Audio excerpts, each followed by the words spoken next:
성결교 신학대학의 총장을 지내셨던 최종진 목사님의 글을 읽어봤습니다. 이분이 군목을 하셨다 그래요. 문대령이라는 분을 이렇게 함께 했는데, 어느 날 이 문대령에게 국방부로부터 별을 다는 승진이 전해왔답니다. 근데 마침 이 문대령님이 밖에 나가 있는 상황이기 때문에 연락을 했더니 부랴부랴 이제 차를 몰고 부대로 들어오는 거예요. 근데 부대로 들어오면서 사단장실로 가서 신고를 해야 되는데 핸들을 교회 쪽으로 돌리더라는 거예요.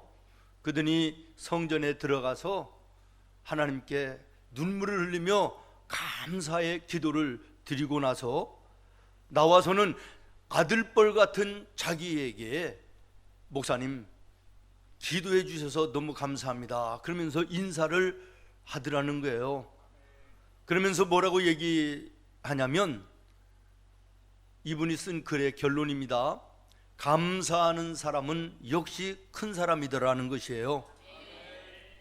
하나님은 감사하는 자에게 은혜와 복을 주시더라는 거예요. 그렇습니다. 우리 하나님은 나와 여러분에게 감사하며 살 것을 원하시고 명령하십니다.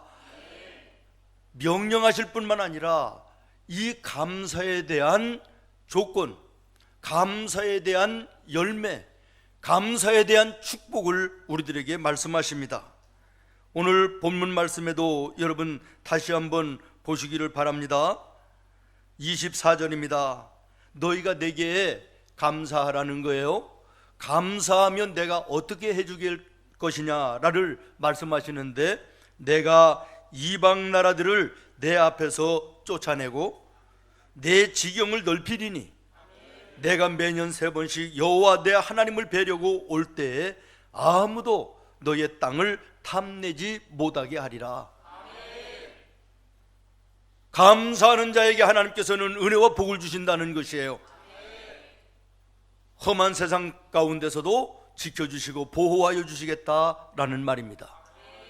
오늘은 2019년도 맥주 감사 주일입니다.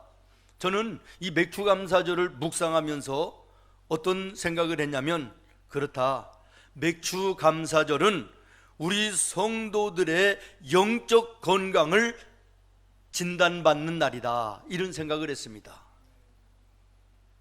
간단합니다. 오늘 나의 생활과 신앙생활 속에 감사가 풍부하면, 풍성하면 여러분의 신앙 건강한 것이고, 불평과 원망이 가득하면 그것은 병든 것입니다. 여러분이 한번 자가 진단을 내려보시기를 바랍니다. 여러분은 오늘의 생활 건강하십니까? 오늘의 신앙생활이 건강하신지 여러분이 대답해 보시기를 바랍니다. 성도가 감사하는 생활을 해야 된다, 모르는 성도가 어디 있습니까?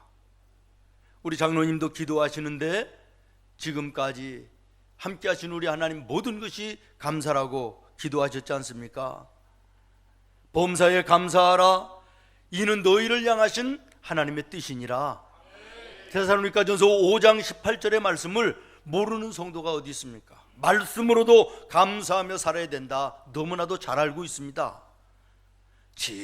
지금까지 지나온 것 주의 크신 은혜라. 우리 찬양대도 찬양했지만 찬송을 통해서 우리가 감사해야 된다는 거 너무나도 잘 알고 있습니다. 나 이제 감사하며 살리라. 감사를 다짐하면서 감사를 우리가 마음으로 품습니다. 감사를 모르는 성도는 없다는 거예요. 그러나 정작 감사하며 사는 성도들이 별반 많지 않다라는 것입니다. 돌아서면 그 감사를 잊어버립니다. 예배 속에는 아멘하고 감사하고 그러지만 세상에 나가면 환경과 접할 때 여지없이 감사를 잊어버리고 원망과 불평의 입술로 살아가는 우리의 모습일 때가 참 많이 있습니다. 어떤 분이 그런 얘기를 했더라고요. 감사는 습관이다. 어떤 사람은 궁궐에 살면서도 불평하며 사는 사람이 있는가 하면 단칸방에 살면서도 감사하며 사는 사람이 있다. 맞는 말입니다. 맞습니다. 어떤 사람을 보면요, 매사가 감사해요. 입만 열면 감사해요. 모든 일이 감사해요. 근데 어떤 사람을 보면 매사에 불평이고 불만이고 짜증투성이의 삶을 사는 사람도 있습니다. 근데 여러분, 감사하는, 모든 일에 감사하는 사람이 정말 모든 것이 정말 감사한 일만 있을까요? 원망하고 불평하는 사람이 인생의 모든 일이 전부 다 원망과 불평과 짜증나는 일만 있을까요? 감사는 습관이다라는 말이 맞습니다. 저희 어머니만 봐도 그래요. 저희 어머니는 한번 굉장히 많이 다치셨어요. 뼈가 보일 정도로 찢어져 그 상처를 붙들고 하나님 감사합니다 그러시더라니까요. 어린 마음에 제가 화가 나서 엄마 다쳤는데 무슨 감사요? 그랬더니 예수님 나우야여 십자가에 못 박히실 때 이렇게 아프셨을까 생각하니 감사라는 거예요. 며칠 전에는 약속 시간이 늦어서 허겁지겁 달려가서 차를 탔는데 운전석에 앉아서 보니까 핸드폰을 안 가져왔어요. 그래서 또 달려서 핸드폰을 가지고 달려가가지고 차를 타고 나니까 숨이 차가지고 시동을 잘 못 걸겠더라고. 순간에 그런 생각을 했어요. 평상시에 평안하게 숨을 쉰다는 것이 얼마나 감사한가. 헐떡거려 보니까 숨 쉬는 것이 감사하더라고요. 있을 때는 모르잖아요. 여러분, 잠들면서 야, 우리 집 천장이 무너져 내려져 않는 거 감사하다, 하나님 감사합니다 그러면서 잠드는 사람이 있어요? 아무도 없어요. 며칠 전에 서울에서 건물이 무너져 내려서 그 신혼부부, 이제는 아니 신혼이 아니죠, 결혼을 앞에 놓고 결혼 반지 찾으러 가던 그 예비 신부가 죽잖아요. 어제 보니까 또 뉴스에 부천에서도 집이 무너졌다 뉴스가 나오더만. 여러분, 잠자리에 들기 전에 우리 집 무너지지 않고 천장이 내려앉지 않는 것에 대해서 감사하는 사람이 어디 있어요? 사실은 감사한 일인데 감사할 줄 몰라요. 우리는 우리에게 있는 것에 대해서 감사할 줄은 모르고 없는 것만 생각하며 원망하고 불평할 때가 얼마나 많은 어리석은 인생을 살고 있습니까? 있을 때는 감사한 걸 별로 몰라요. 어제 그저께 금요일 날 우리 집사람이 우리 박광수 선교사님 퇴원 돕는다고 인천 병원에 갔어요. 점심시간 됐는데 전화가 왔어요. 점심을 먹어야 되는데 점심시간 전에 못 갈 것 같은데 어떻게 하냐고. 그 내가 알아서 하겠다고 그랬어요. 그랬더니 밥을 해놓은 게 없대요. 내가 알아서 하겠다고. 그럼 천하에다가 콩국수를 시켜드릴까? 됐다고, 알았다고. 갈통삼에 탕수육을 시켜드릴까요? 됐다고, 알아서 한다고. 마음으로는 점심 안 먹으면 되는 거지요. 저녁 먹으면 되는 거지. 근데 시간이 지나니까 배가 고프더라고요. 안 되겠어요. 그래서 라면이라도 하나 끓여 먹어야 되겠다 싶어가지고 라면을 이제 찾기 시작을 했는데 우리 집사람 별명이 고정리예요. 정리하는 데는 아주 따라올 사람이 없어가지고 여기다 놔봤다 저기다 놔봤다 이렇게 정리했다 저렇게 정리했다. 별명이 고정리인데 우리 묵게 속에는 라면은 싱크대 밑에 문을 열면 있게 돼 있어요. 열어보니까 없는 거요. 또 어떻게 다른 데 정리해 놓은 거지요. 한 5분 걸려서 겨우 찾았어요. 근데 이제는 냄비를 이제 찾아야 되는데 보니까 냄비 2개에 먹다 남은 찌개가 있어서 그대로 있더라고. 그 남는 냄비를 찾아야 되는데 아무리 찾아도 없어요.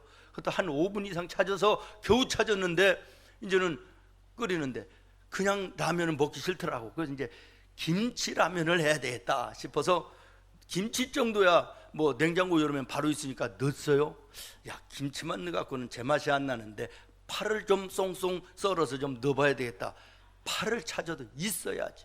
여기저기 찾아, 결국에는 파는 못 넣고 그냥 먹었어요. 그러면서 무슨 생각을 했냐면, 늘 옆에 있어 때가 되면 챙겨주고, 늘 옆에 있을 때는 별로 그렇게 감사한 걸 못 느꼈는데 내 옆에 없어 보니까 감사하더라고. 옆에 내 아내가 있는 게 얼마나 감사한지 몰라요. 한 사람만 하면은. 여러분 옆에 있는 남편, 아내, 식구들 감사한 분들이에요. 40이 넘었는데 나에게 잔소리하는 남자가 있다, 여자가 있다, 이거 축복인 거예요. 뉴스를 보니까 지금도 나오더라고요. 한참 지난 사건인데 제주도에서 남편을 살해해가지고 뭐 여기저기에 막 시신을 유기한 그 여자분, 그분 뉴스가 지금도 여전히 나와요. 근데 그분 성씨가 고씨더라고. 그 우리 집사람도 고씨예요. 그 뉴스를 들으면서 우리 집사람 쳐다보니까 그렇게 고마울 수가 없어요. 사실 눈만 조금 돌리면 전부가 감사한 일 아니에요?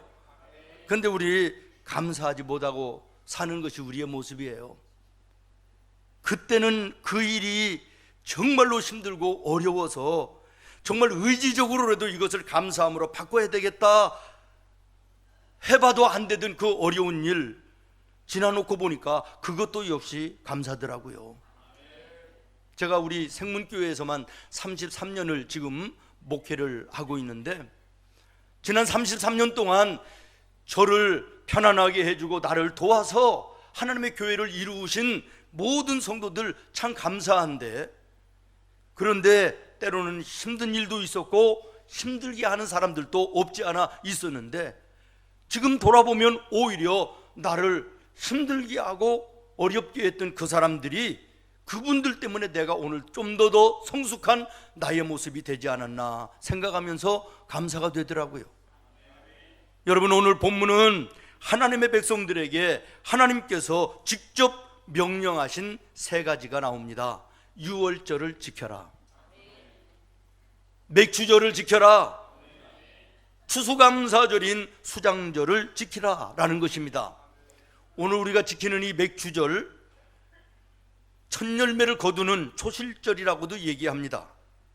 우리가 농사를 짓지 않으면서도 왜 오늘 맥주감사절을 지켜야 되느냐라고 하는 것은 이 감사절의 메시지가 있기 때문인 것입니다. 그러면 하나님께서 맥주절을 통하여 나와 여러분에게 주시는 메시지가 뭐냐? 첫 번째는 감사라는 거예요. 감사를 깨달으라는 거예요. 그리고 잊어버렸으면 찾으라는 것이에요. 믿습니까? 하나님의 은혜에 대한 깨달음, 하나님의 복주심에 대한 발견, 이것이 맥주절의 메시지입니다. 사랑하는 성도 여러분, 우리는 구원받았다고 하는 이 한 가지 사실만으로도 평생을 감사해도 다할 수 없는 감사인데, 이 구원에 대한 감사 잊어버리고 눈앞에 있는 작은 것들에 얼마나 원망하고 불평하는 삶을 살고 있는 것입니까? 오늘 우리는 이 맥주절 마음의 감사함으로 예배해야 될 줄로 믿습니다. 입술로 감사해야 될 줄로 믿습니다. 감사의 제물로 하나님께 감사하며 감사를 깨닫는 은혜가 있기를 바라고, 그 감사를 회복하는 은혜가 있기를 예수님의 이름으로 축원합니다. 그 다음에 두 번째 메시지는 사랑을 깨달으라는 거예요. 그리고 그 사랑을 잊어버렸으면 회복하라는 음성인 것입니다. 맥주절은 첫 열매를 거둠에 감사하는 절기이고요, 추수감사절은 끝 열매를 거둔 것에 대해서 감사하는 절기예요. 이 땅의 추수는 두 가지로 이렇게 크게 나뉘어지는 거예요. 농사를 지어보신 분들은 알지만, 여러분 농사를 한번 생각해 보세요. 농부가 땀 흘리고 성실하고 부지런히 일해서 농사를 짓습니다. 풍년이 오는 것이에요.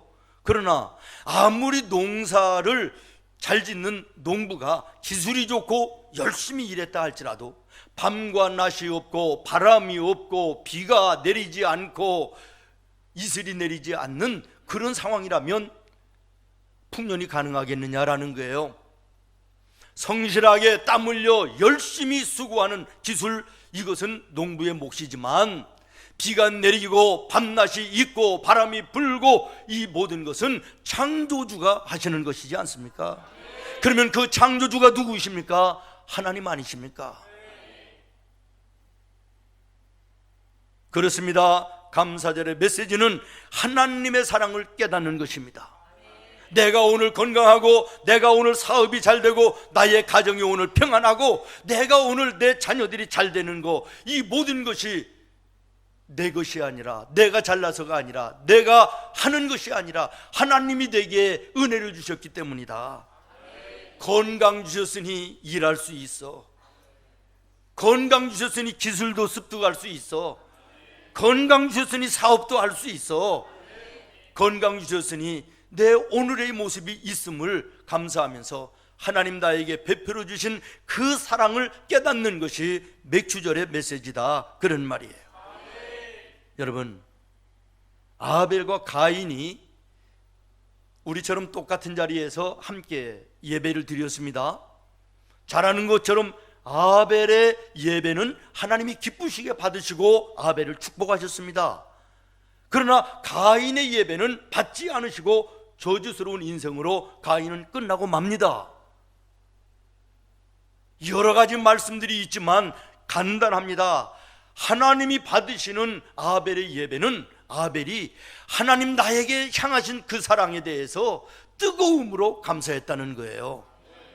하나님 나에게 베풀어 주신 은혜가 너무나도 감사해서 하나님 나를 향하신 사랑에 감사함으로 마음을 담아 예배했다는 것이고, 이 예배를 하나님이 받으셨다는 거예요. 그러나 이 재물의 돈으로 계산하면 가인이 드린 재물이 아벨이 드린 재물보다 비쌉니다. 값이 더 나가는 거예요. 그런데 하나님이 그 예배는 받지 않으십니다. 가인은 비극적인 인생을 끝납니다. 어떤 예배였습니까? 형식적인 예배였다는 거예요. 하나님의 사랑에 대한 깊은 인식이 없이, 하나님 나에게 베풀어 주신 은혜에 대한 진정한 감사가 없이 드리는 제사였다, 예물이었다, 그런 말이에요. 예배를 드리지 않은 것이 아닙니다. 가인도 똑같이 예배를 드렸습니다. 아니, 더 좋은 예물로, 더 비싼 예물로 예배를 드렸습니다. 그러나 그 예배를 하나님 받으시지 않았다. 여러분, 이 말씀 속에 오늘 예배하는 나와 여러분, 내 자신의 예배를 다시 한번 하나님 앞에 점검해야 될 것입니다. 하나님 나에게 베풀어 주신 그 사랑을 내 마음속에 감사함으로 품고 예배하는 예배가 하나님이 받으실 만한 아벨의 예배가 되는 것입니다.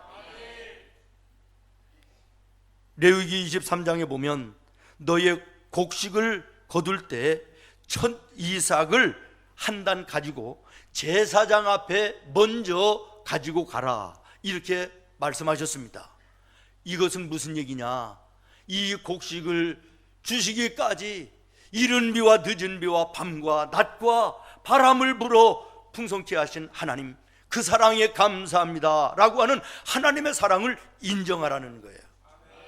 여러분, 오늘 예배 속에 나를 향하신 하나님의 사랑을 인정하십니까?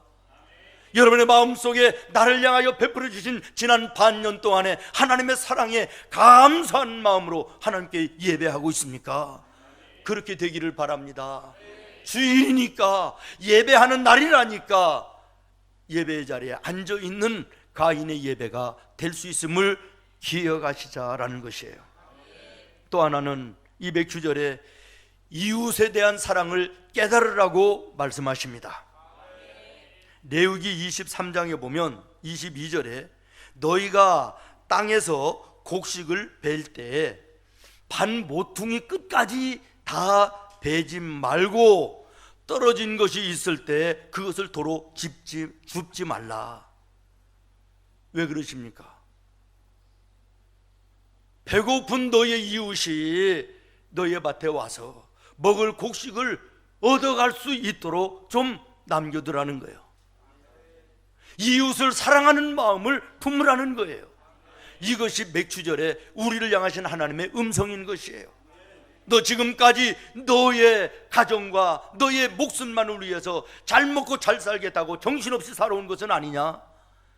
이제는 너희를 향한 하나님의 사랑도 깨달을 뿐만 아니라 너의 이웃의 어려움과 아픔도 돌아보며 받은 그 사랑 나눠줄 수 있는 이런 삶이 되어야 되지 않겠느냐?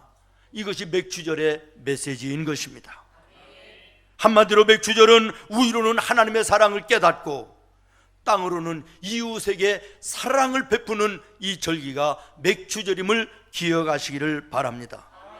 마지막으로 세 번째는 처음 것을 귀중히 여기라고 하는 메시지입니다. 맥추절은 처음 거둔 열매를 드리는 하나님의 명령입니다. 성경을 보면 하나님 우리에게 원하시며 우리에게 기뻐하시는 것이 뭔가라고 하는 것을 볼 때 하나님은 처음 것을 기뻐하시고 우리가 처음 것으로 하나님께 나아갈 때 그것을 기뻐하십니다.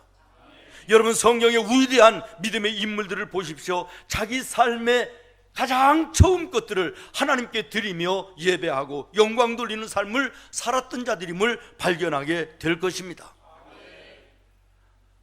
출애굽기 13장에 보면 2절 말씀에 이렇게 말합니다. 너희의 첫 아들을 내게 주며 동물의 초태생도 그리할지니 이는 내 것이라 하시니라. 이 땅 위에 모든 처음 난 것은 하나님의 것이라는 거예요. 그러니 너희가 취하지 말고 이것은 나의 것이니 나에게 가져오라는 것이에요. 감사하라는 것이지요. 그러면 그것으로 끝나느냐? 아니요. 오늘 본문 말씀에 있는 것처럼 험한 세상 가운데서도 지켜주실 거라는 거예요. 삶의 부족함이 없이 영육간에 일용할 모든 것들로 풍족하게 너희를 내가 책임져 주시겠다는 것이에요. 첫 열매, 첫 시간, 하나님을 향한 첫 약속, 이거 모두 하나님의 것입니다. 그런데 오늘 우리는 그것을 내 것으로 취합니다. 하루의 첫 시간, 1년의 첫 시간, 한 달의 첫 시간 하나님의 것이라는 거예요. 이런 측면에서 우리가 드리는 새벽 예배 귀한 것입니다. 월삭 감사 예배 귀한 것입니다. 송구 여긴 예배 이거 복된 것입니다. 하나님께 첫 시간을 드리는 거 하나님이 기뻐하십니다. 모쪼록 여러분 이 모든 첫 시간을 주님께 드림으로 하나님의 함께 하심을 보는 은혜가 있기를 예수님의 이름으로 축원합니다. 첫 열매를 하나님께 드리라. 저는 어렸을 때부터 이 첫 열매에 대한 훈련을 우리 어머니로부터 철저하게 배웠습니다. 저희 집이 한때는 또 포도원을 했어요. 포도. 근데 이 포도 익기 전에 익어가는 것을 따먹다가 우리 어머니한테 발각이 되면 그날은 형님부터 누님까지 쭉 연대 기합 종아리 맞는 날이에요. 익지 않은 것을 따먹었다고 아니에요. 익은 것을 따먹었다고 아니에요. 돈 주고 팔아서 돈을 벌어야 되는데 너희가 먼저 먹어서 화가 나신 것이 아니에요. 첫 열매는 하나님의 것인데 하나님께 드리기 전에 너희가 먼저 손을 댔단 말이냐? 우리 어머니가 얼마나 무서웠는지 알 수가 없습니다. 포도 이게 다 익어가지고 주일날 새벽에 두 소쿠리를 따십니다. 새벽 예배에 갖고 나가셔서 한 소쿠리는 예배 전에 강단에 하나님 첫 열매를 드립니다. 그리고 올려드려요. 새벽 예배가 마친 후에는 그 다음에 광주리를 목사님 사택에 갖다 드리며 목사님 첫 열매입니다. 드십시오. 갖다 드리고 그리고 그때부터 장사를 시작을 하셨어요. 여러분 이 믿음의 아름다운 모습이 우리들의 마음속에 지금도 생생합니다. 하나님의 것입니다. 첫 열매는 하나님의 것이에요. 지난달에 우리 둘째가 취직을 해서 첫 월급을 받아서요, 쟤네 엄마가 얘기했습니다. 첫 열매는 하나님의 것이니 하나님께 전부 다 드려야 된다. 생활비가 없습니다. 생활비는 엄마가 준다. 첫 월급을 하나님께 다 드렸어요. 그리고 생활비는 엄마가 책임져 줬어요. 하나님의 은혜지요. 처음의 것은 하나님의 것입니다. 손대면 안 되는 것입니다. 그 말씀에 순종해서 하나님께 드리면 하나님의 삶을 책임져 주시는 것입니다. 말씀을 마치겠습니다. 사랑하는 성도 여러분, 맥주절에 우리를 향하여 말씀하시는 주님의 음성을 영의 귀를 열어 들으시기를 바랍니다. 감사를 깨달으라. 감사를 잊어버리고 있으면 그것을 회복하라고 말씀하십니다. 사랑을 깨달으라. 위로는 하나님이 너에게 베풀어 주신 그 사랑, 그리고 너는 예수 믿는 성도로 이웃들을 사랑하는 삶을 살고 있느냐 깨달으라는 것이에요. 잊어버렸으면 회복하라는 것입니다. 마지막으로 세 번째, 너 처음 것을 귀중히 여기느냐? 처음의 것이 하나님의 것인 것을 내가 아느냐? 이것을 잊어버렸으면 회복하라는 것입니다. 오늘 이 메시지가 여러분의 영혼의 울림이 되시기를 바라고, 여러분의 삶에 하나님의 함께 하심에 놀라운 축복이 되기를 예수님의 이름으로 축원합니다. 오늘 7월의 첫날 첫 주일 떡을 떼며 잔을 나누며 이 맥주절의 메시지를 다시 한번 묵상하고 내 삶을 말씀의 거울에 비춰보고 거룩한 결단으로 세상을 향하여 나가는 여러분이 되기를 예수님의 이름으로 축원합니다. 기도하겠습니다. 하나님,